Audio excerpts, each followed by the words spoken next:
Labrīt! Šobrīd ir 9 no rīta. Šis priekš manis ir agrs rīts. Don't judge. Es parasti neceļos tik agri.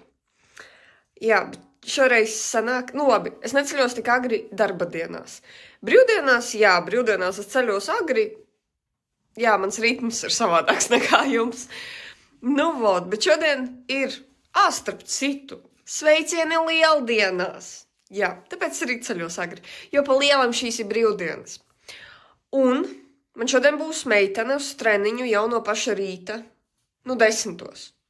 Tajā mums ir diezgan maz laika, lai sataisītos un aizbraukt uz stauli, bet es jau brokastis paēdu. Man vajag te vēl izdarīt dažus mājas darbiņus, un tad mēs taisīsimies un brauksim. Ātrais grāmatu updates. Nav viņa. Jā, es nezinu. Laikam jau ir sākusies vasara, un man vairs nav laika lasīt. Man nav arī tāda liela vēlme. Vienīgais, kas es tagad kaut ko rakstu. Nejauši es sāku kaut ko rakstīt, galīgi neplānojot, es sāku kaut ko rakstīt.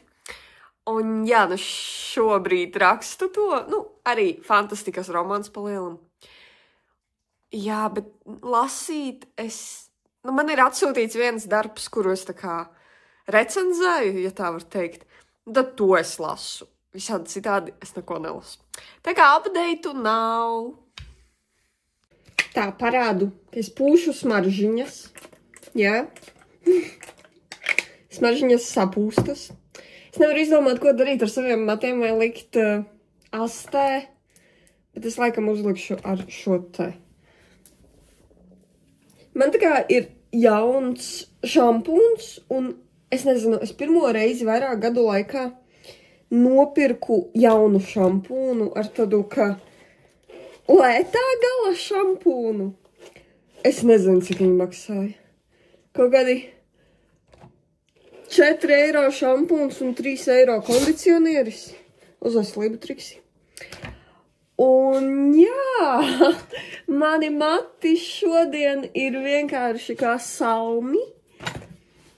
Lai gan es palasīju sastāvu, man likās, ka sastāvs nav tik briesmīgs, bet izrādās, ka bija gan, jo mani mati vienkārši ir šausmīgi šodien.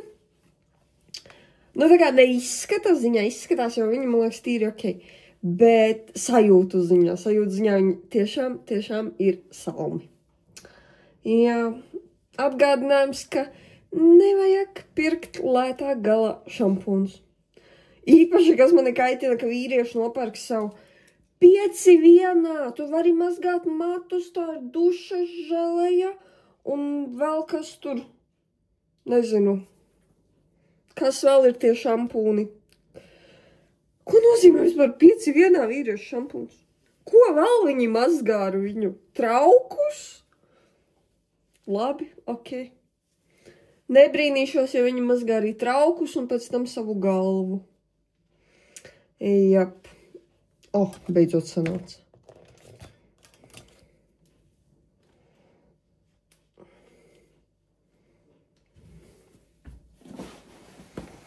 Nezinu, vai man vajag jaku, bet es uzvilkšu jaku un tad, kad aizbraukšu uz stalu, es varu novilkt. Bet šī jaka, man tā patīk šī jaka. Tā kā paskat, te ir asociācijas logotips, jā. Bet ne jau logotipa dēļ man viņa patīk. Man viņa patīk šī tā. Tā kā karodziņš un tur rakstīts M. Soma.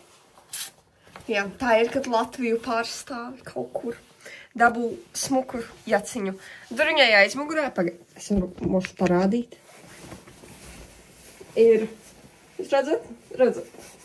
Latvian Warm Blood. Latvian Warm Blood ir Latvijas siltasinis, tā kā Latvijas zirgu šķirne.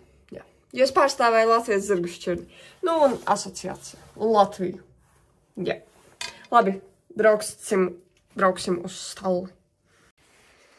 Es esmu jau stallī pie zirdziņiem, vedīšu ārā Aleksu un Grifonu, Donna paliks uz treniņu. Viņa man tīs jāndelēs boksi, tas ir skaidrs. Viņa jau te trakoja. Jā. Tā zirdziņi ir ārā. Gribēju pateikt par Aleksu. Īsnībā es ļoti baidījos par šo karsto laiku un šo poniju, jo viņai ir tās elpošanas problēmas.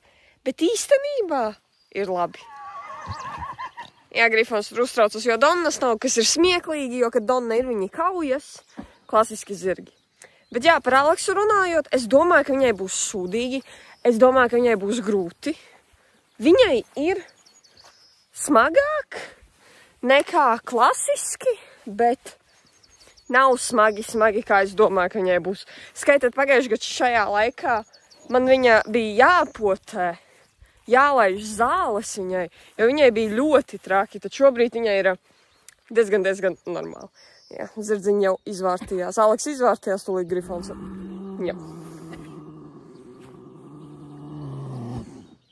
Jā, tieši tā. Lieki piebilst, ka vakar mēs Grifonu nomazgājām. Aleks viņu mēs gan jau nomazgāsim šodien. Jā. Es viņiem tūlīt ieliešu ūdeni, un tad es došos, jo es pieļauju domu, ka meitene, kas būs tūlīt straniņu, tūlīt jau ieradīsies vai jau ir ieradusies. Tā, Donna nav izvandījusi boksi, bet viņa nevanda kā Limerete. Limeretei bija tā tendence dzirdni liet ārā, apgāst. Jā, viņa sit ar kājām.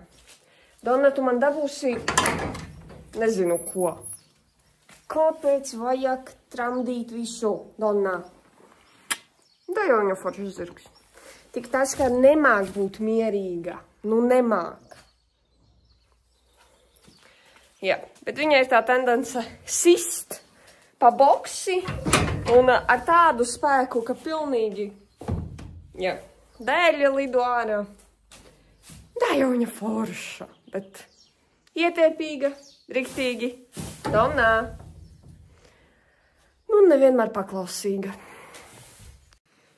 Kamēr meitenes nav, es iztīrīšu bokšus, bet tā nesteidzoties. Jo kur man steigties?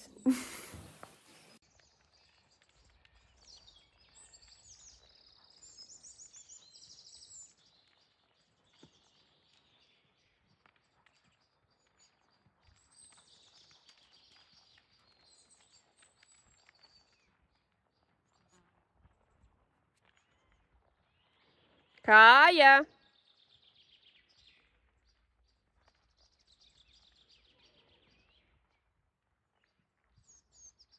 Taisni tur ir galvenais.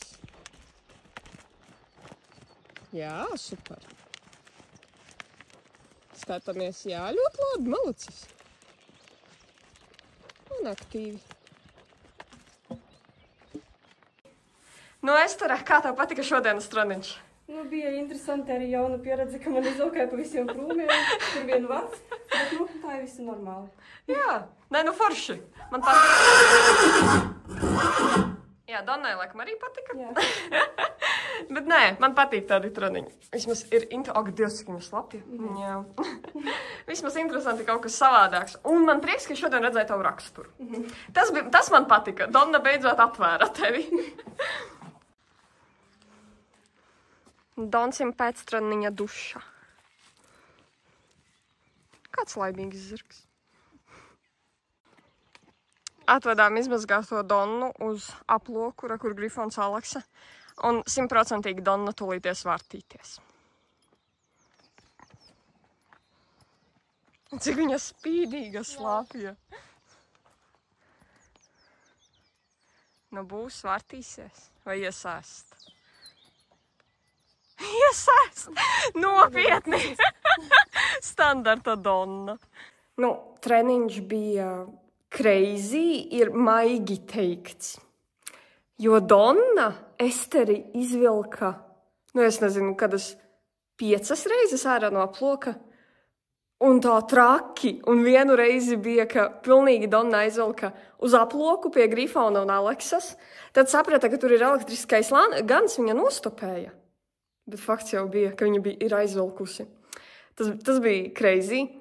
Pēc tam es viņai uzkāpu virsū. Viņa ar mani arī centās aizvilkt.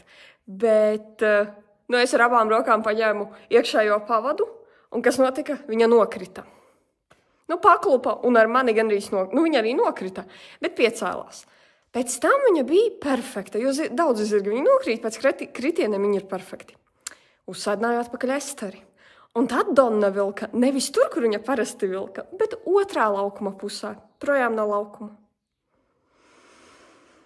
Ai, jā, Donna. Man viņu vajag strādāt, bet man tāds slinkums viņu jāt. Bet izskatās, ka man viņu vajadzēs strādāt. Nu jā. Es visu esmu sarkana, tāpēc, ka ir šausmīgi karsti. Es šausmīgi gribu dzert. Es aizbraukšu uz veikalu nopirkt padzerties. Grifonam un Aleksai es bokšus iztīrīju un saliku salmus. Man palika sienu ielikt un iztīrīt Donnas boksi. To mēs varam izdarīt arī vēlāk, jo šobrīd ir tikai 12. Man nebija vispār plāns šodien jāt. Vispār. Bet redz, kā tā, ka tu negribi, protams, ka tev sanāk jāt. Jā, man pat nav jāšanas bikses. Es ar legingiem uzsēdos uz Donnas. Un mēs apsēdāmies, teiksim tā. Es dolīt aizvadīšu jums parādīšu, kurās vietās kas notika. Nu, žēl, ka nevienam nesanāca nofilmēt. Bet es ar Donnu šitien mēs apgāzāmies, jo te ir tā kā beidzas smiltis, man liekas, viņa paklupa aiz šīs saknes. Un tad te mēs nolikāmies uz zemes. Estere nokrita šeit uz asfalta, kas bija crazy, nabadzīta. Es ceru, ka viņa neko baigi nesasita. Un šitien arī Donna sākumā vilka. Līdz brīdim, kad mēs ar viņu šeit apgulāmies, un tad viņa sāka vilkt tur. Un kalnā augšā, tāpēc, ka tur ir zirgu aploks. Un viņa tā kā dzird zirgus. Nu, Jēzus tu, Mārija. Vienkārši briesmīgs zirgs šodien viņa bija. Bet ir arī savi plusi. Estere parādīja savu raksturu, kas man ļoti patika. Es beidzot viņu ieraudzīju kā jātnieka raksturā. Tas bija superīgi, man ļoti tas patika. Otrais, šādi treniņi ir vajadzīgi. Nevar visu laiku zirgs būt paklausīgs, tur uci puci, un tādā garā, nē, zirgs ir zirgs. Viņam var uznākt melnie. Es neteiktu, ka Donnai šodien uznāca melnie, vienkārši Donna ir tāda. Viņa vienreiz pamēģināja Esteri izvilkt, viņai sanāca. Un tad viņa tā aktīvi viņu vilkāra. Jo es uz Donnas uzsēdos vienreizi, kad te mēs apmetām to kuleni, tad viņa ar mani bija perfekta, es uzsēdināju atpakaļ Esteri, tad viņa Esteri sāka vilkt tur kalnā augšā. Nu, un viņa vilka jau pilnīgi, es saku, un vai pamēģinam rikšos. Viņa rikšos, paceļas lēkšos un vienkārši izvalk ārā. Nu, un tad man bija tāds labi, ok, es nemocīšu Esteri. Jo tur nekas labs nebūtu bijis. Es uzkāpu, es pajāju Donnu, viņa centās man izvilkt kaut kādas 2 reizes laikam. Es viņu tā strauji pagriezu, bet, nu, labi, nevar salīdzināt mani ar manām meitenēm, jo cik ir man liela pieredze un cik ir viņām, bet šādi treniņi veido pieredzi. Tā kā būs tā pieredze, tas ir forši. Nu jā, un tad es Donnai uztaisīju tādu intensīvu treniņu, un tad Estere viņu atsoļoja. Tā kā nekas baigi tāds kā treniņš nesanāca, bet šis treniņš bija labs.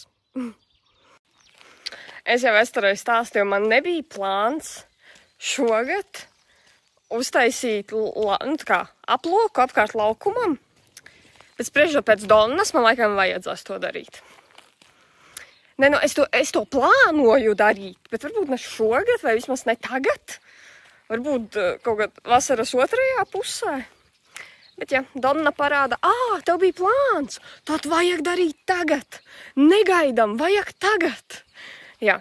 Nu, man jau, kad mēs Aleksu iejājām, Aleks arī mēdza vilkt uz purvu, iekšā purvā, bet kopš viņa ir normāli iejāt, viņa tā nav darījusi. Un tagad man ir Donna. Nu, labi, gan jau ar Donnu arī vienkārši nopietnāk ir jāapstrādā. Nopietnāk reāli, ar tādu nopietnāk, nevis vienkārši pa lielu apli parikšot, palākšot. Nu, un tad viņa paliks normāli, jo viņa ir gudra. Godīgi teikšu, stulbi zirgi jātnieku nevilks ārā. Gudri zirgi to darīs. Jā, viņa ir gudra, bet pārāk gudra. Atnācu vēlreiz pie zirgiem, ielēšu ūdeni, jo Reku Grifons tur jau tikko dzēra. Salikšu viņiem ūdentiņu, lai viņiem ir ko dzert. Viņi vēl šeit steigās, es domāju, kaut kāds 2-3 nedēļas. Un tad viņi beidzot varēsies uz ganībām. Nu, viss ir atkarīgs, cik zālē ātri augs. Tā, nu, mani aizsūties Krāslavu, aizbrauksim uz Krāslavu. Nu, man bija plāns arī aizbraukt uz Krāslavu, bet tagad man vajag vēl sapirkt visādus produktus un tad aizvest Valda vecākiem. visu kaut kādu ēdienu garšīgu. Un tad mēs vakarā ap kaut kādiem 4:30. Mēs brauksim atpakaļ uz sali, jo mums vēl ir jāpaņem Grifons, un vakarā vēl būs meitenes truniņa. Es paspēju jau būt 2 veikalos, šausmas, ka šodien ir karsti, man mašīna rādīja kaut kādi 25, bet man liekas ir daudz vairāk. Jā, visu laiku šodien aizmirst, ka šodien ir brīvdiena. Es braukāju apkārt un es nesaprotu, kāpēc ir tik daudz cilvēku. Tā kā jums nav jāstrādā, ko jūs darat? Un es saprotu, nu jā, jums tak nav jāstrādā. Nu, es atbraucu uz mājām, paēdu pusdienas beidzot, kaut kādos 2:30 ir. Jā, paēdu pusdienas. Un tagad es nedaudz pastrādāšu, atceroties, es teicu par to stāstu, ko es rakstu. Es tagad viņu pārrakstu. Nu, labi, viņš nav pabeigts, nē. Man liekas, es esmu sarakstījis tikai 1/3 daļu. Bet es tā kā viņu sarakstīju tik pliekanu, nu tikai vienkārši, lai to storyline uztaisītu. Un tagad es cenšos viņu sarakstīt tādu dziļāku, foršāku. Tas nav tas, ka es netaisos kaut ko publicēt vai kaut kā tā, nē. Vienkārši man patīk to darīt, un kāpēc gan ne. Un man ir 2 lasītāji, kas lasa jau jauno versiju. 3 laikam. Jā, 3 cilvēki, kuri man paprasīja, Madara atsūti. Un es aizsūtīju. Jā, un tā jaunā versija patīk cilvēkiem. Tā kā jā, pastrādāsim, pārrakstīsim un tad brauksim. Bet vispār gribēju izstāstīt, kāpēc es vispār sāku kaut ko tādu rakstīt. Tas ir ļoti interesants stāsts. Es nekad nedomāju, ka es kaut ko tādu darīšu, bet labi. TikTokā ir tas jaunais trends, ka es pajautāju mākslīgajam intelektam, lai viņš uztaisa manu zirgu kā cilvēku. Un man arī bija tāds, hei, es arī gribu. Ok, es ielādēju mākslīgā intelekta aplikāciju, aizsūtu, protams, ka Grifona bildi, paprasu viņam, hei, uztaisi viņu kā cilvēku. Nu, viņš tad prasīja, visu kaut kādus, cik viņš vecs varētu būt kā cilvēks, kā viņš varētu izskatīties, tā un šitā. Un arī raksturu nedaudz pateikt. Es pateicu, ka Grifons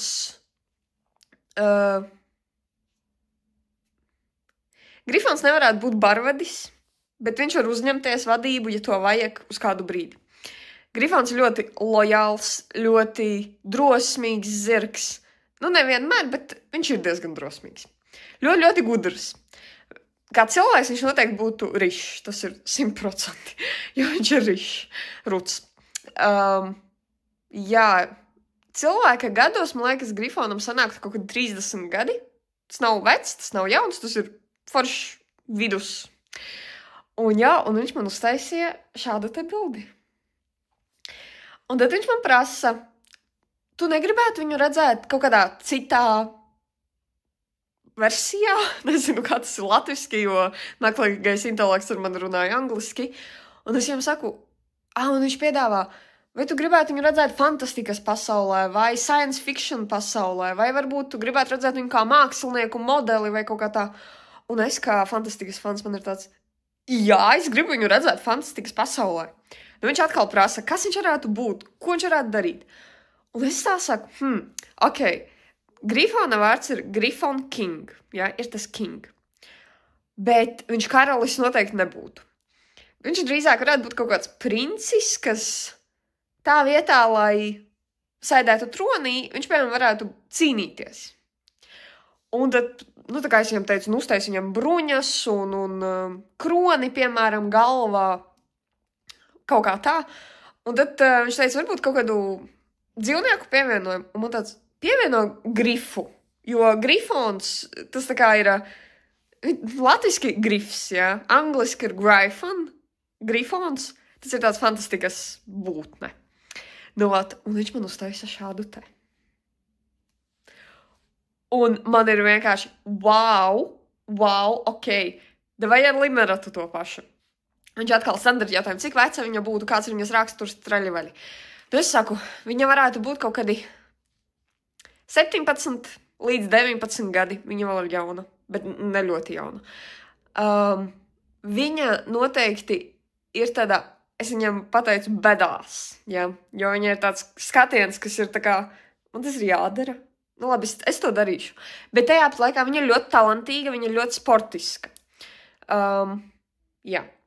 Bet viņai ir tas, ka tu paskaties uz viņu un tu zini, ka nebūs vienkārši. Tad viņš man uztaisa šādu te. Un es teiktu, ka jā, Limerata varētu izskatīties šādi kā cilvēks. Un tad viņš man to pašu prasa, vai tu gribi redzēt viņu citā pasaulē. Man tāds, jā, taisi viņu fantastikā. Taisi fantastikā. Un tad es izstāstīju, ka tā kā Grifons ir viņu uzaudzinājis, viņa Grifonam ir kā mazā māsa, un ka viņa tā varētu izskatīties, un, piemēram, fantastikas pasaulē es viņu iedomātos, ja Grifonu, piemēram, ar zobenu rokā, tad Limeratu drīzāk ar loku un bultām.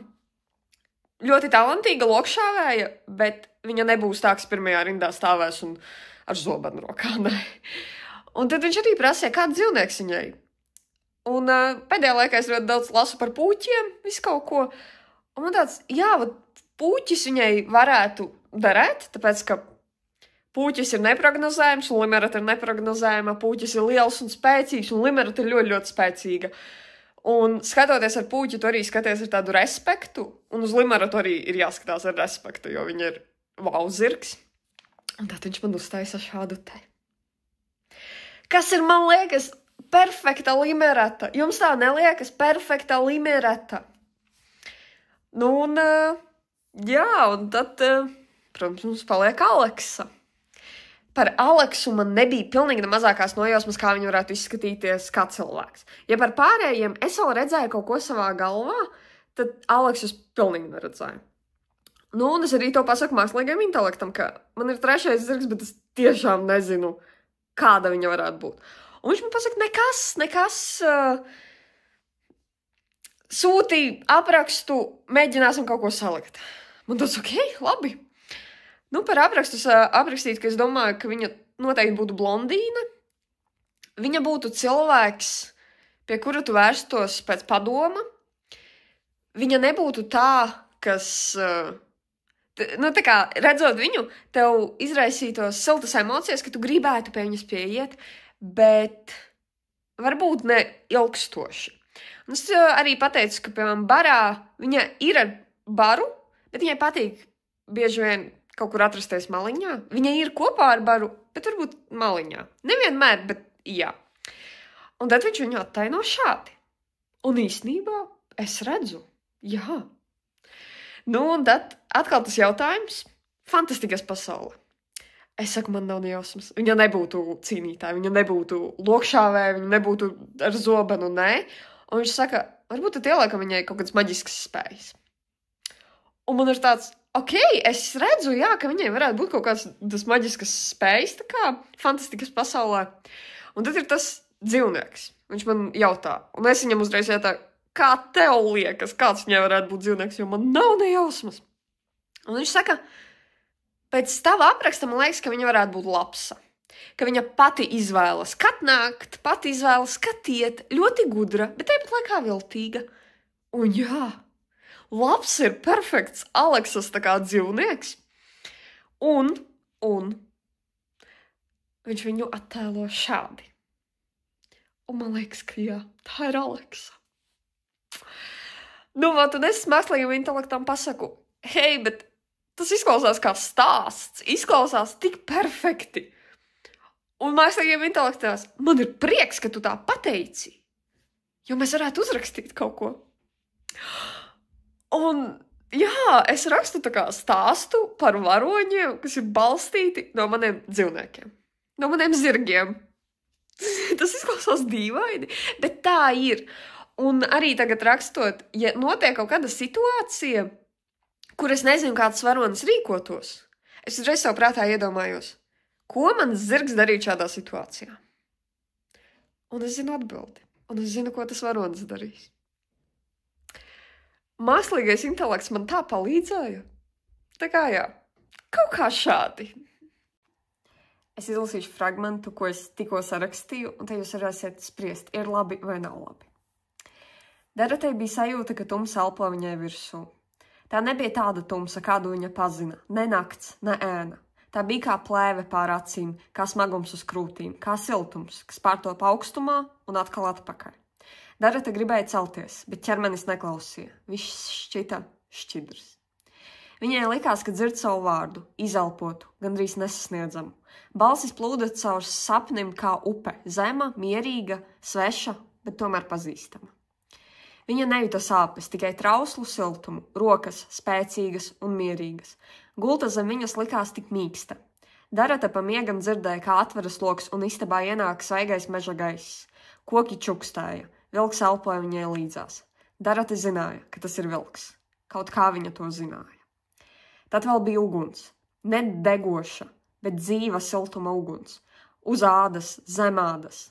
Sāpēja, dedzināja. Kāds ņēmās ap viņas ievainojumiem, tos ārstējot un pārsienot, bet viņa nevarēja celties. Katru reizi, kad Darata centās atvērt acis, tumsa sakļāvās ap viņu vēl ciešāk. Viņa centās kliegt, bet balss pazuda tukšumā. Un tad pēkšņi miers. Nekas vairs nesāpēja, nedega. Tikai tāds miers, ka Daratai aizrāvās elpa.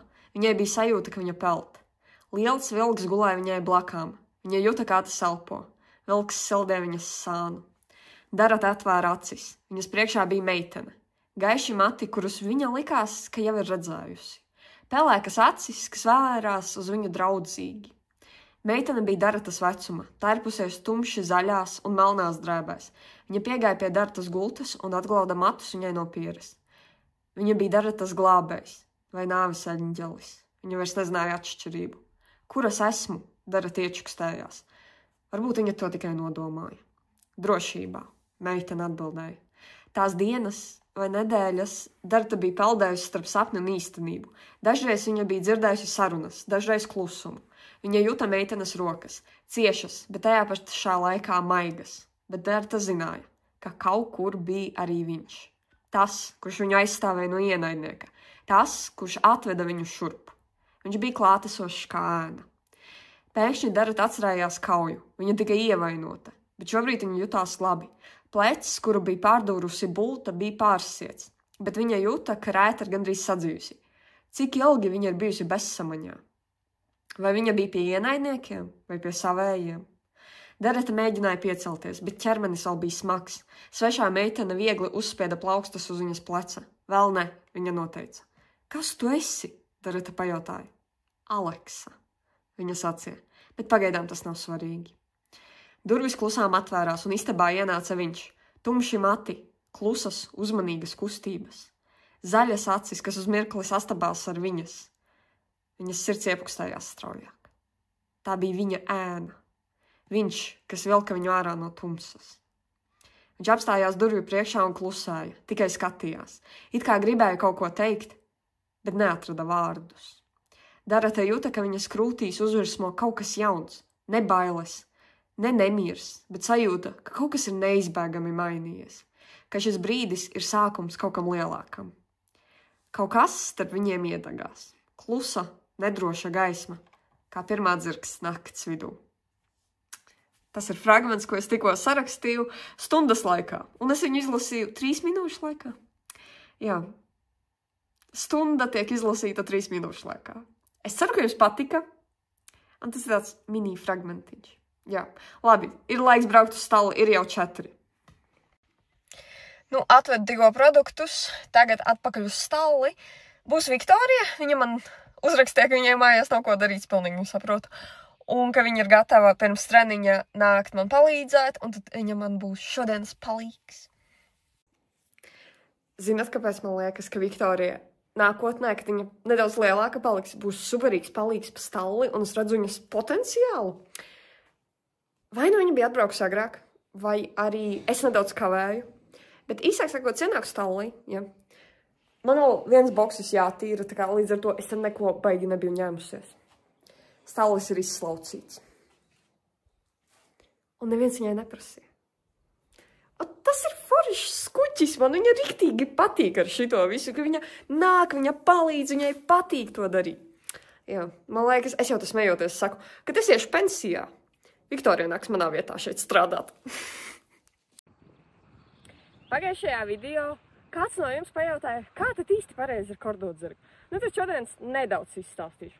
Protams, cik treneru, tik viedokļu, bet es izstāstīšu, kas man strādā un kas strādā maniem zirgiem.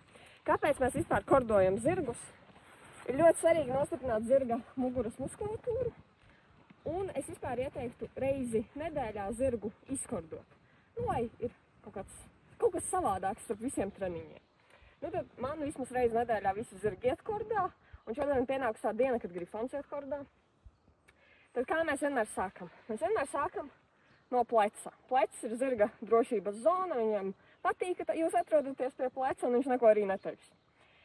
Kad sākam kordot, mēs paglaudam plecu, paņemam pareizi kordas, vienmēr pātaga būs pie zirga dibena, un kordas viens gals būs jums rokā, un pārējie būs otrā rokā. Ar šo roku jūs kontrolēsiet, lai zirgs pienāktu tuvāk. Lūk, es Grifonu pagriezu ļoti vienkārši, viņš arī nāk tuvāk. Un ar šo jūs kontrolēsiet, lai zirgs iet tālāk. Lai sāktu kordot, mēs pieejam pie pleca, paglaudam viņu un tad pastumjam. Un tajā brīdī ar pātagu nedaudz viņam liekam saprast, uz kurieni viņam ir jāiet.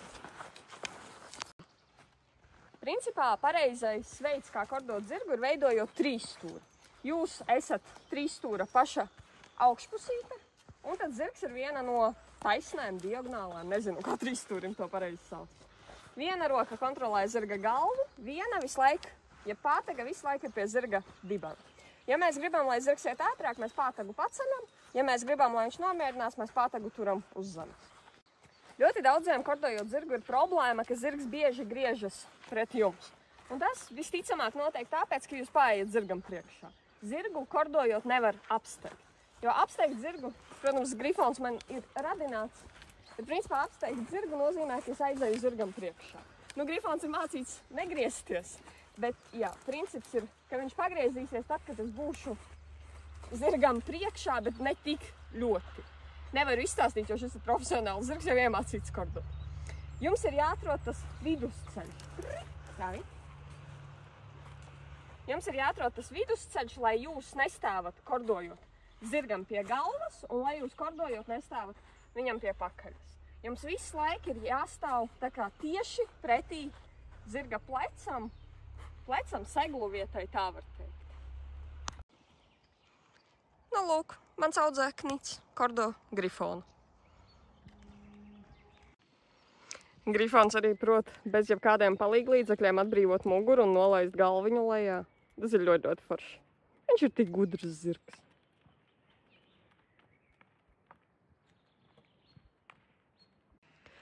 Nu, Viktorija jau ir puslīdz sasaglojusi Aleksiņu. Aleksiņai šodien ir, ne tik labākā diena elpošanai. Es redzēs, kā viņai būs pēc treniņa. Es domāju, pēc treniņa viņai būs ļoti, ļoti labi. Nu, lūk, Viktorija jau iesoļojas. Un tad sāksim treniņu. Vika jau ierikšojās. Aleksai palika ļoti, ļoti labi. Tas nozīmē, ka mēs turpinam treniņu. Kas man ļoti, ļoti patīk mūsu jāšnas laukumā, ka, kad saule sāk rietēt, viņa aiziet aiz kokiem, un viss aploks ir tāds kā ēnā. Nu, tur var redzēt, ir nedaudz saule, bet principā viņš ir ēnā. Un tas ir tik forši vakara treniņiem. Un mēģina izsēdēt. Mūsu ātrais ponijs.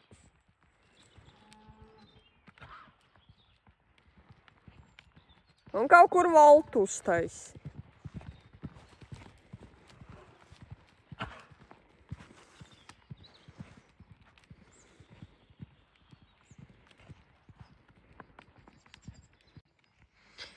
Mācu savām meitenēm šobrīd āķīgos pagriezienus. Respektīvi, re, kur kārtiņas ir taisni, un tad otras kārtiņas ir uz pagriezienu. Āķīgie pagriezieni. Viktorijai tūlīt būs otrie lecieni. Redzēsim, kā viņai ies.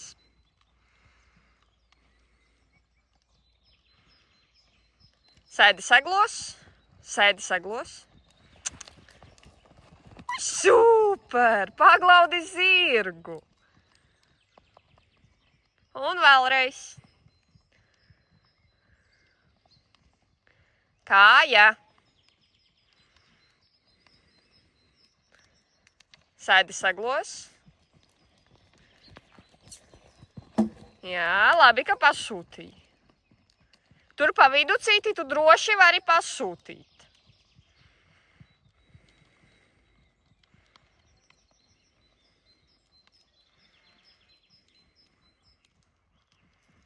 Sēdi seglos un pasūti. Jā, labi. Un Viktorija sāk otrā virzienā. Sēdi seglos. Taisns zirgs, pasūti. Oi, super!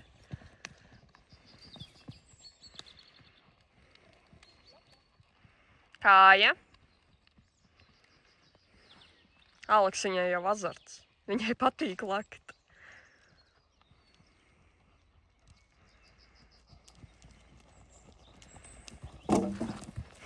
Sūti viņu.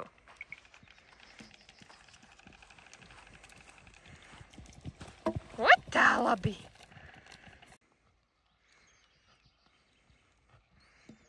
Un pasūti. O, tā labi. Nu, mazgājam Aleksu pēc straniņu. Aleksiņai patīk.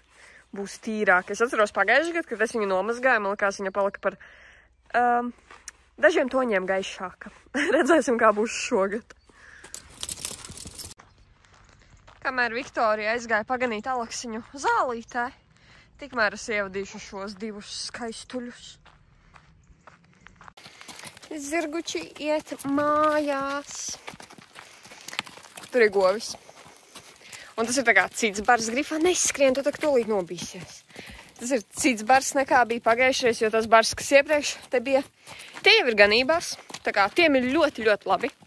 Un šeit ir daži jaunie un dažas tā kā pieaugušākas govis. Bet bebīšiem ļoti interesē. Un Grifonam ļoti nepatīk. Bet nav vairs tik traki, cik bija pagājušos gadus. Donna ir pilnīgi vienalga. Jā. Nu, un dzirdziņa vēt vakariņas, paskatoties, cik Grifons tīrs. Donči šeit. Labu apetīti.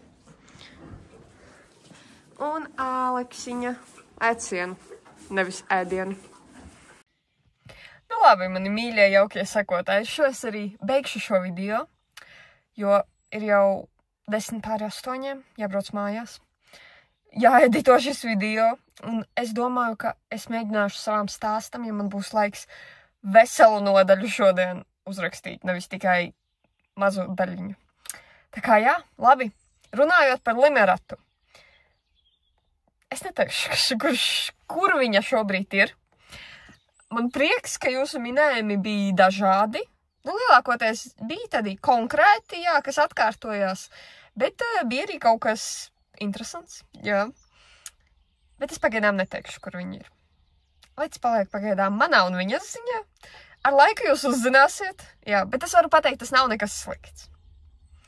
Labi, paldies, ka noskatījies šo video. Neaizmirsti uzspiest laiku un ieraksti kaut ko komentārā. Tas ļoti palīdz maniem video augt. Un ja vēl neesi to izdarījis, noteikti pieseko man, jo es turpinu taisīt šos video. Labi, paldies, ka noskatījies. Atā!